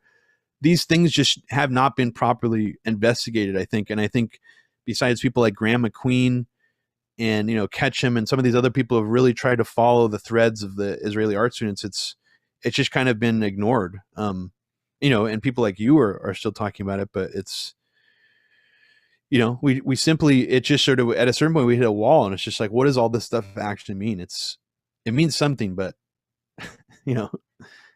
Yeah, I agree. It's just like it almost is compounded also because of the fringe conspiracists that arise and basically have taken the steam away from a proper investigation into this as well. The no planes and no hijackers and all this stuff. However, you brought up a very important podcast. Back in 2019. It was entitled, I remember, it was Ecstasy Israeli Art Students and the Mossad, where you spoke at length about the drug ring of the Israeli Mossad. What did you uncover there? Well, I mean, actually, DJ Thermal Detonator helped me out. He had more information about pre-existing news stories about Israeli nationals or government-related people who, were involved in ecstasy. I guess I can't take credit for uncovering anything personally there, but I thought probably the most intriguing thing goes all the way back to Amdocs and how Amdocs was this really big company that was doing like the phone logs for all the major telephone companies, yet they were actively, and the DA memo talks about this, they believe they were actively blowing sting operations where the DEA would get to a major, they would surveil, they would keep tabs on a major drug deal about to happen, and then when they would go to raid the location, it would be emptied out, cleaned out, like they had someone had gotten the jump on them, and in their eyes someone did, and the only explanation they could come up with was it must have been Amdocs, this Israeli company that they also thought had links to the Mossad and Israeli intelligence. So that's the strange sort of tie-in with the Israeli art students, is they're talking about both of these different things happening sort of unrelated to each other. Now, maybe there was a direct connection between Amdocs and students. I don't remember ever reading about it, but yeah, the actual ecstasy trade involving Israeli nationals, I mean, it sort of was a cultural meme. I mean, like I even went back and watched, there was like a movie with Jesse Eisenberg, and he was a rabbi, and his friend and him were rabbis in the movie, and they sort of got involved in an ecstasy smuggling ring. And I was like, is this bullshit? Is this like something that actually was, did it really happen? And apparently it was like a really big deal that rabbis were being used as drug mules. like Orthodox rabbi, like in the full getup, were being used as actual ecstasy mules a lot back in the ecstasy trade. And yeah, I mean, I know that most of the ecstasy was distributed through Israel at one time. It was actually manufactured mostly in Eastern Europe and sort of imported through Israel and then distributed to the rest of the world through there. But you probably actually know more than me, Adam, about actual ties to the Israeli government with, if there are like direct ties. Yeah, I mean, like there was a politician who got in trouble, right, for being. I mean, I forget his name though. There was like I remember there was an Israeli politician who was involved in some ecstasy deal at one time, but I don't know. There was I have to give credit to DJ as well. He told me about the story about Cookie Ogren and his links to Heidi Fleiss and the drug ring through him. And I had no idea who Cookie Ogren was. No idea. He was such an influential major figure in the drug trade in the United States, not just in New York, that and this was about 3 years ago. So my memory is short. And yeah, he told me about that story, and I had no idea he had such a major influence. Yet the guy just dropped off the face of the earth. You never heard from him again. And it just seems that way with all the Israeli nationals that were involved pre and post 9/11. The art student ring, never hear a name, don't know a picture, as you said. Moving front companies, urban moving systems. In fact, I heard one of the movers actually, he got married on September 11th, 2002. So there's that to deal with. You don't know where these people are, where they went. It's just like almost like the Saudis too. This is something I found through my years of reading and studying these two foreign intelligence rings, was that all of them were deported back to their home countries before the congressional inquiries, and all at the same with the same infraction, overstaying their visas. All these people had expired visas. It was almost like, we're going to get you out of the country on a crime, but the crime is not severe enough where the federal government is not going to use the Department of Justice. We're just going to use the INS to move you out of the country. And so the FBI, I remember the FBI actually, when they were transporting the bin Laden family out of Massachusetts and Kentucky, and all these Saudi royals, the FBI was basically saying, we still have more questions for these people, but they wanted to get them out of the country. And that came straight from the top, George Bush and the White House. In fact, there's an infamous picture, you've probably seen it, Robbie, where Bandar bin Sultan is at like this promenade with Dick Cheney, George Bush, and somebody else, maybe Condoleezza Rice. And it was stated that they were talking about the upcoming response to the attacks, and as well as getting the Saudis out of the country before they're even properly vetted. And it just seems with the Israelis, there's a lot more questions than answers. But my next question for you is somebody we both share in common, a general dislike for this individual, even when he was the police commissioner here in New York. During his tenure as the Interior Minister of Iraq, which was appointed to him by Bush, Bernard Kerik secretly accepted and failed to report a $250,000 interest-free loan from none other than Israeli billionaire Eitan Wertheimer in 2005, in which the contents of the loan was never made known. Nobody knows why he was given this loan. But just weeks prior to 9/11, Kerik incidentally makes a trip to Israel, where he was with the police commission when he was the police commissioner in New York, in the hopes of receiving some advice about the ecstasy drug ring and how to combat them in New York. Can you talk more about these issues?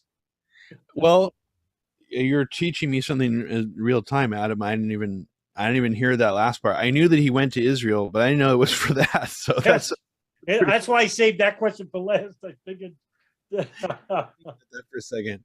I'll talk about what I do know about Bernard Kerik, because that I'll just let that one sit, because that's crazy.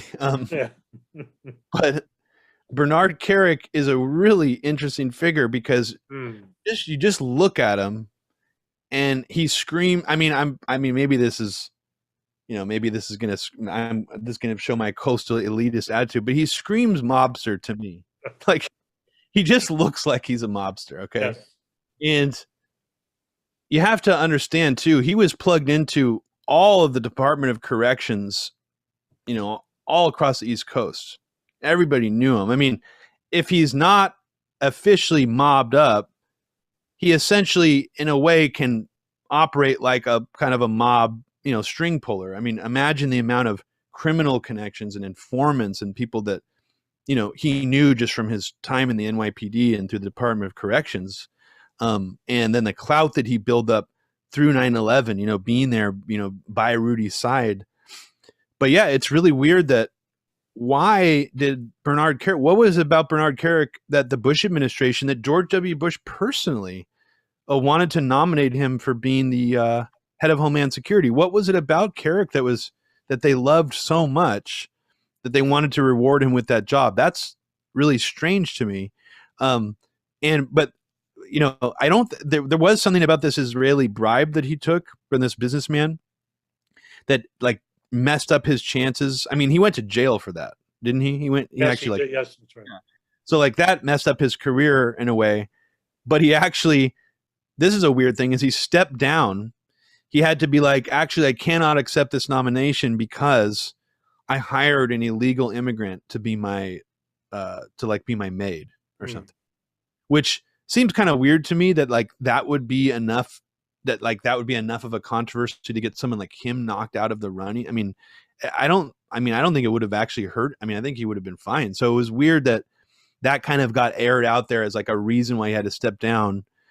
And then Tom Ridge, of course, gets in the slot, but then he gets appointed by Rumsfeld. So he gets tapped by another Bush official who says, you know what? This guy, Bernard Kerik, he'd be perfect for serving under Paul Bremer, the head of, what's the company? I'm missing the name. Kroll Associates. Kroll, right. The head of Kroll Associates, who's already the governor, occupying governor of Iraq. It'd be great to have Bernard Kerik be the vice governor of Iraq, and then also it'd be great to have him train the Iraqi police. So that's, for some reason, they hired Bernard Kerik to be that in Iraq. And, he takes credit for like keeping Iraq stable. Like he'll still take credit for that it's like after he basically had to leave and shut down his Iraqi police project is like when everything fell apart, and that's like why ISIS came to be. But he's such a strange character to me, Adam, because he actually like pushes what I guess you could call like kind of truthery conspiracies nowadays. And he's actually, I've seen people in the 9/11 truth movement promoting Bernard Kerik recently, and it's really interesting because it's like Bernard Kerik does promote stuff like January 6th was the false flag, or Trump won the election was a fraud. So these sort of like right wing conspiracies, and then a lot of truthers have sort of gone down that trajectory where they're now like, like I said earlier, like Sean Stone is hanging out with Rudy Giuliani, and I've seen people that I used to respect promoting Bernard Kerik. So I'm just like, did people forget? Like what happened? Like, I mean, you don't have to be conspiratorial enough to think that Rudy Giuliani and Kerik had like a direct hand in 9/11. But I think this is one thing truthers, Bat, you were saying, what are the things that they ignored, or these theories that took away focus from an actual evidence trail?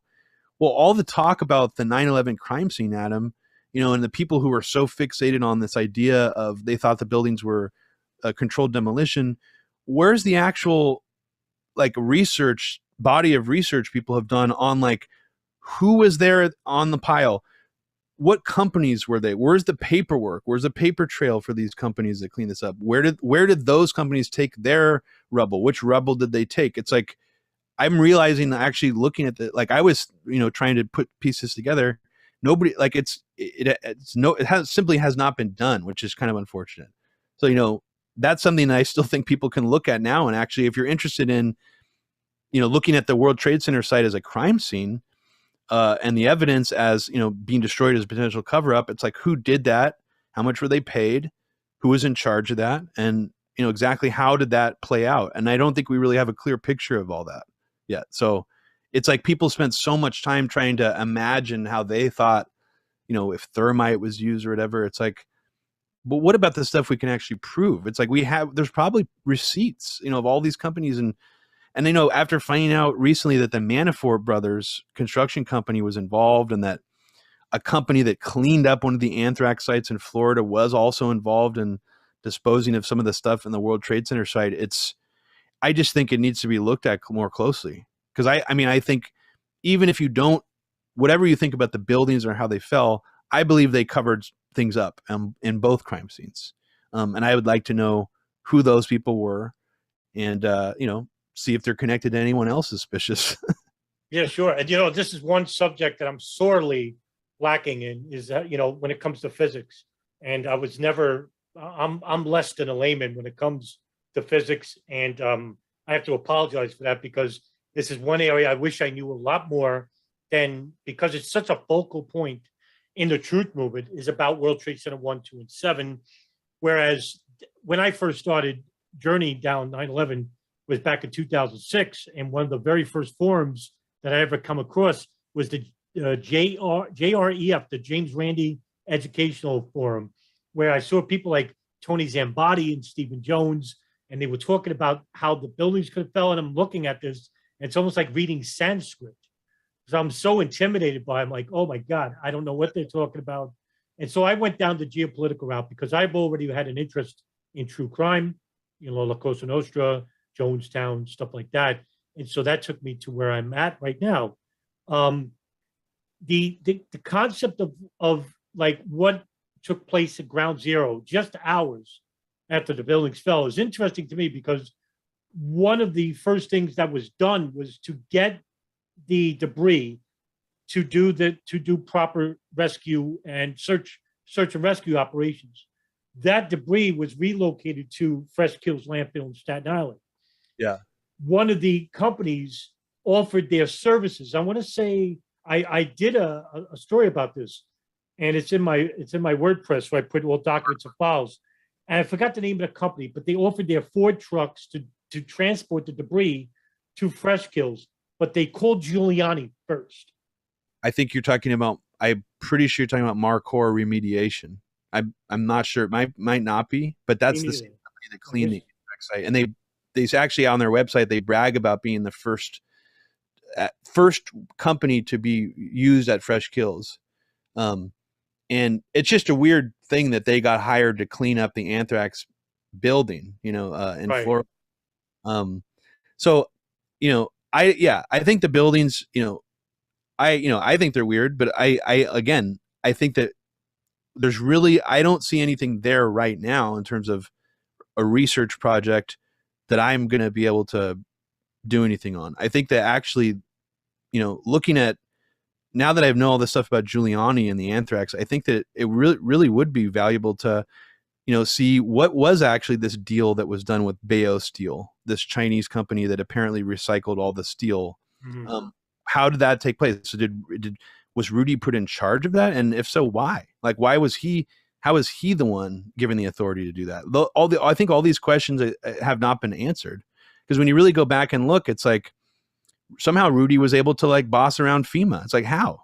I thought FEMA was a federal agency. Why after an emergency like that, why was Rudy allowed to do that? And given the fact that the West Nile virus outbreak happened under him, and he, has this sort of heroic, coming in to save the day with that. And he procured the contract for the company to remediate that. He has an odd history with, let's just say, bio events and terrorism. And then you also mentioned that you had an interest in La Cosa Nostra. I mean, I kind of went there inadvertently recently researching the Inquirer, because I didn't realize that it actually was a newspaper that was purchased on a mob loan from Frank Costello to Gene, what's his name? Ponerosa. I forgot how to pronounce his last name. You know what I'm talking about? Gene Pope, the guy who founded the Inquirer. Oh no, I don't know his name. His father was the guy who started, I guess, who ran the most popular Italian language newspaper in New York, and he was sort of in with the mob. And when his dad died, his son basically bought like a horse racing newspaper called the Inquirer, and he turned it into a gore tabloid with like police crime scene photos that were leaked by cops that were probably, already connected through the mob via his father.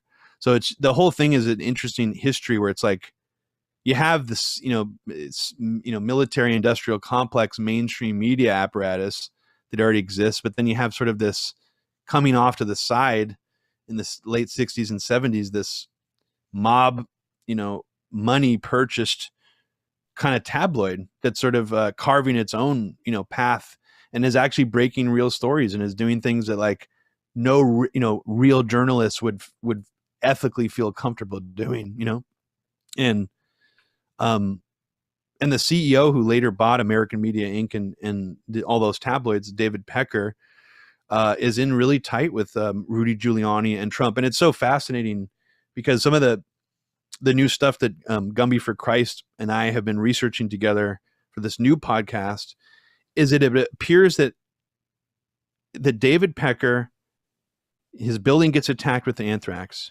It basically becomes a money pit, or I don't know what word you would describe something that's like a property that's just like losing money. Like, this $5 million building, it's contaminated. He claims he couldn't sell it. Well, he sells it to some random land developer guy in Florida named David Rustine. Now, you might think, okay, maybe maybe AMI, American Media Inc. didn't want to pay the money to clean the anthrax in the building, and they just wanted to get rid of it. Well, they sold the building for $40,000. Okay. That sounds kind of suspicious, right? To sell a $5 million building, even if it has contaminated anthrax, for $40,000. What's strange is David Rustine, this Florida Hollywood real estate, it's not Hollywood, just Florida Palm Beach area real estate guy. He has all these properties oddly located near 9/11 hijackers. And I started finding all these on the map. And his wife lives really close to some art students. And David Rustine has a building literally next door to a Richard Pearl publicly listed address. So just, these strange connections started popping up. So I'm looking at this $40,000 deal and thinking, this seems like something that they should have audited. It seems really suspicious. Why couldn't AMI hire a company to clean the anthrax like David Rustine ended up doing?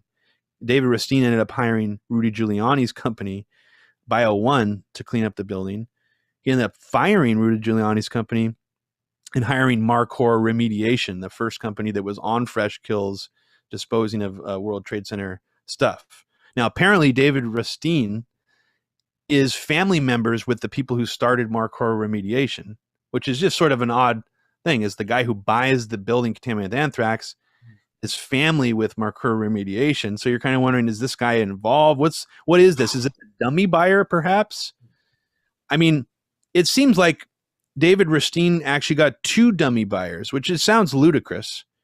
But Gumby for Christ ended up finding recently that the guy who buys the building from David Rustine, after David Rustine cleans it up from anthrax, he buys it for something like $7 million. So he makes an extraordinary profit off of this building. That buyer lives like two houses down from David Pecker, the guy who originally sells the building, David Rustine. So it's just a weird, it's like, was this just like a dummy trade-off of this building? And what the hell happened here? And why is this so shady? And is David Pecker and AMI, were they involved in this somehow? I mean, it raises a lot of questions, I think. But I forgot to mention one thing, is that David Pecker, after he sells the building to Rustine, before he sells the building to Rustine, it's not just the building that he's selling to Rustine.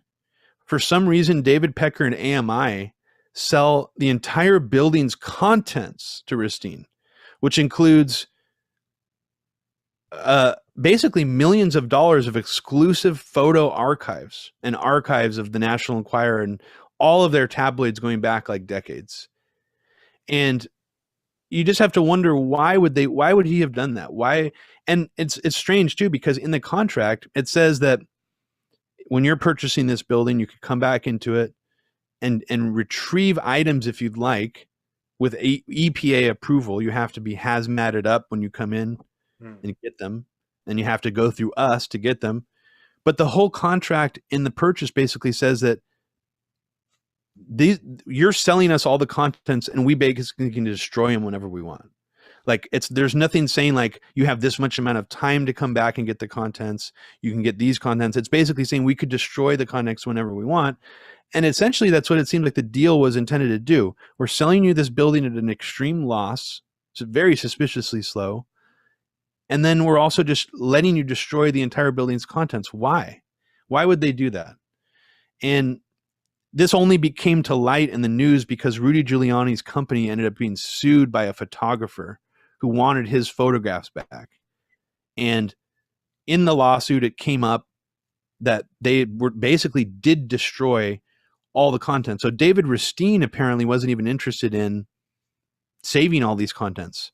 And it's a really strange story, Adam. I know I'm totally going off on a random tangent, but this is where the new Media Roots Anthrax research is going, and it's sort of trying to figure out, what was this whole AMI thing really about? Like, what was it?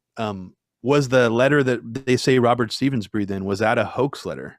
Because why does the FBI not even use any story about that letter in their report? Why don't they believe any of the witnesses at the Enquirer? And there's also a totally different side of this that I think is interesting to go back and look at, is other journalists for like New York Times and Washington Post, they have what I can only describe as utter disdain for the people at the Enquirer. Like, they're talking about it like it's a tragic event, but they also, are basically think these people are trash. Like, the disdain that like regular DC Beltway reporters had for these, Enquirer tabloid people is very strong. And you have to wonder if that played into some of what happened, of like, that's why we got the coverage we did.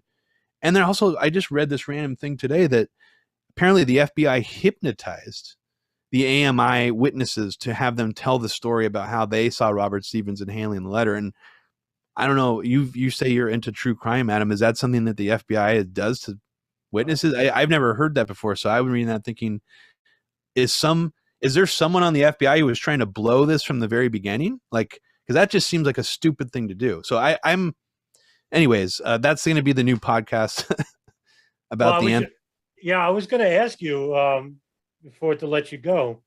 Sure. What projects are you working on right now currently?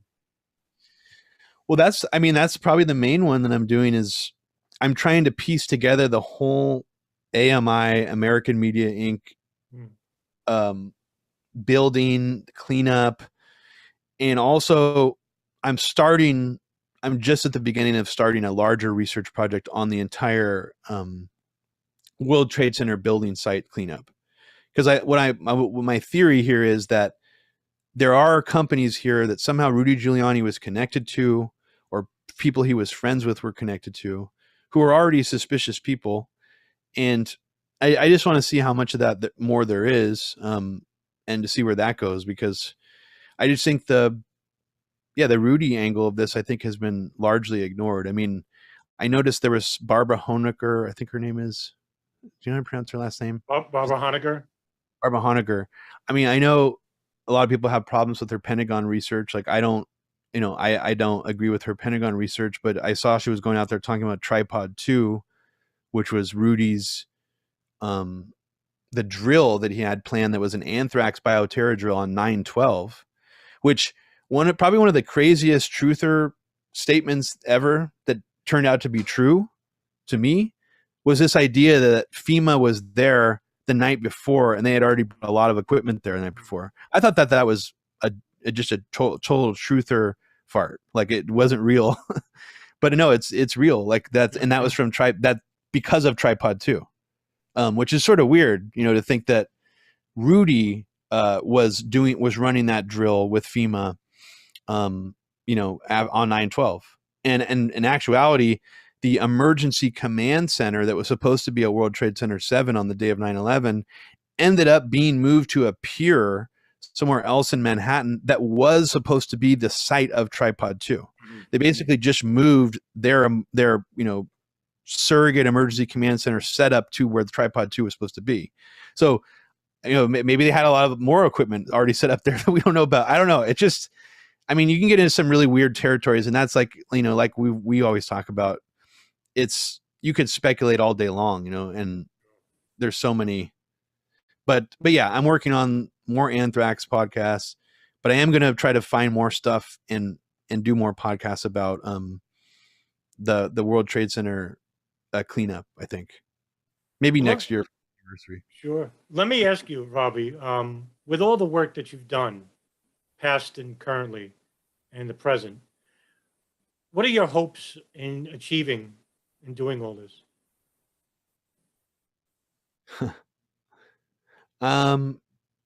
I think to have a very small amount of incremental, if I could move the needle even just a tiny bit, I would be satisfied that I've made some contribution. I think, like I was even realizing a few days ago, like if I could just get like a Florida local reporter to be like, these St. Petersburg letters this is like a news story that I want to cover. Like this is like important local news. Like that would be a big deal to me. And I think that would, create an opening, and even if it's a really tiny one, because I look at it almost like an investment, even if no one cares, there'd be a lot of like people at home watching a local news story or reading the newspaper who've never even heard of this before. And so I think if you can reorient people, because the FBI obviously erased this. And I guess I'm hopeful that if you could lay out things with facts and make things easy to understand for people, that there's a way to, move this somehow. And whether that means, maybe the most hopeful outcome that I sometimes fantasize about is someone else coming out from the FBI, blowing the whistle, 20 years later and being like, yeah, everybody knew this was bullshit. Like we were tasked with covering this up, because that everybody in the FBI knows this is bullshit. I mean, even if some of them, like I was saying earlier, think Ivins has some link to the crime, anybody who knows about those St. Petersburg letters in the FBI knows there couldn't have been one person. So it's just, I'm hopeful that there's people on the inside who are not total pieces of shit who want to tell the truth about this. And maybe they just haven't found the courage to do so yet. So maybe that's, that's something that's the most hopeful that I get, I guess. Robbie Martin, 9/11 filmmaker, producer, activist. Thank you very much for coming on today. Thanks for having me, Adam.